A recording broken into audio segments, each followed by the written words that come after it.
Bonjour et bienvenue sur Green Cycles. J'espère que vous allez bien. Je vais vous présenter une synthèse des infos de la semaine. Donc on commencera par l'information qui a circulé sur Twitter cette semaine, notamment la déclaration du ministre des Transports, Monsieur Jean-Baptiste Djebbari, qui a annoncé que d'ici la fin de l'année 2000, je dirais la fin 2022, nous allons avoir des bornes ultra rapides le long des autoroutes, pour ne pas dire sur les aires d'autoroute. Donc ça, c'est vraiment une information impressionnante. Ensuite, nous verrons le rappel massif des Citroën Ami pour des raisons de modernisation.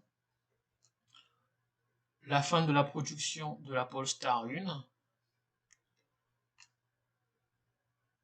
Le design du Hyundai Kona électrique 2022 qui a été révélé.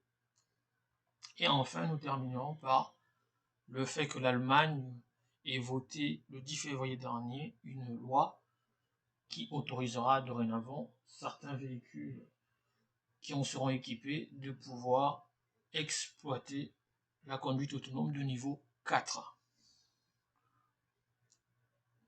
Alors, comme je le disais tout à l'heure, donc le ministre des Transports, M. Jean-Baptiste Djebbari, a dévoilé une stratégie qui consiste à subventionner l'installation des bornes en milieu autoroutier, donc en fait à soutenir, je dirais, les professionnels qui le font.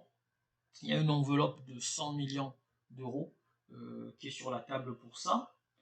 Donc, comme je disais tout à l'heure, l'objectif c'est de soutenir en fait ces professionnels-là de façon à ce qu'ils installent des bornes le long des autoroutes. Alors, on voit sur cette carte des points rouges. Ce sont les points qui ont été définis effectivement par le ministre. Donc, on aura des bornes ultra rapides je dirais, sur chaque point rouge. Ce qui est une bonne nouvelle. Une bonne nouvelle aujourd'hui pour les utilisateurs de voitures électriques, dans la mesure où on pourrait facilement traverser la France du nord au sud sans vraiment avoir à galérer et à trouver ou sinon à chercher des bornes ultra rapides.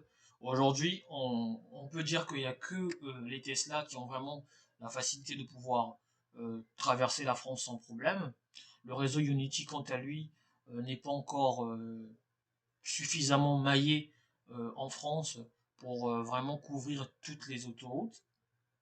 Donc cette bonne nouvelle, franchement, je dirais qu'elle apporte un plus. Maintenant, on attend de voir la concrétisation parce que n'oublions pas qu'il y a quelques mois, le gouvernement avait annoncé déjà un plan de ce genre-là, à hauteur de 100 000 bornes qu'il comptait effectivement installer pour fin 2022. Ça n'a pas été fait. Enfin, en tout cas, le projet a été plus ou moins annulé. Donc là, c'est peut-être un nouveau projet, sinon une correction de ce qui avait été annoncé. Espérons que cette fois, le gouvernement ira jusqu'au bout. Et d'ici la fin 2022, on verra ces bornes sur les aires d'autoroute. Toujours dans le cadre de l'actualité de cette semaine, du côté cette fois de Citroën, donc il y a eu un rappel massif en fait de la petite Citroën Ami.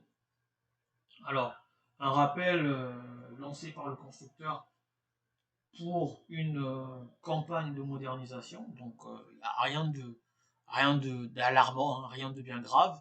C'est juste pour moderniser le véhicule dû à quelques défauts soi-disant de jeunesse constatés récemment.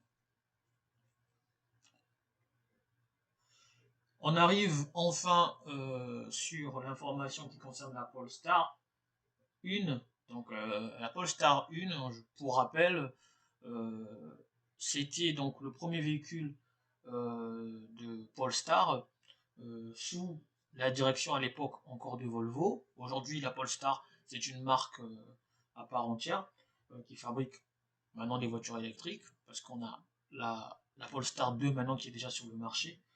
Donc là, la Polestar 1 a été annoncée pour la fin 2021, donc on parle de la fin de sa production. Alors il y a quand même quelques exemplaires qui ont été vendus dans le monde à 155 000 $. Donc finalement, cette voiture deviendra aussi rare que certaines Ferrari comme la F40 ou d'autres, hein, qui ont été produites seulement en nombre limité.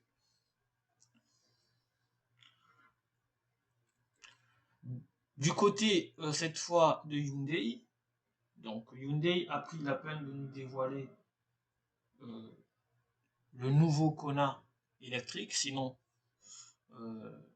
le prochain en tout cas qui sortira.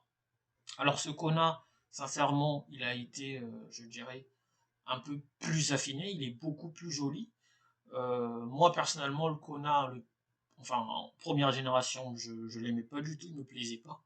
En tout cas, j'aimais pas l'avant de la voiture, contrairement à ce second Kona qui est plutôt, je trouve, plus joli.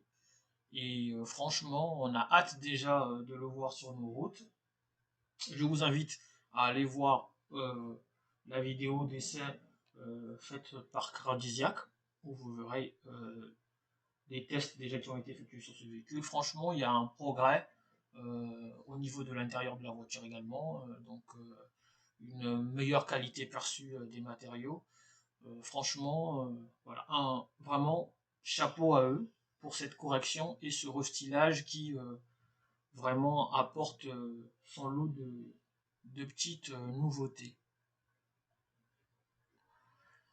L'Allemagne, donc je disais tout à l'heure en introduction, le 10 février dernier a voté une loi qui va autoriser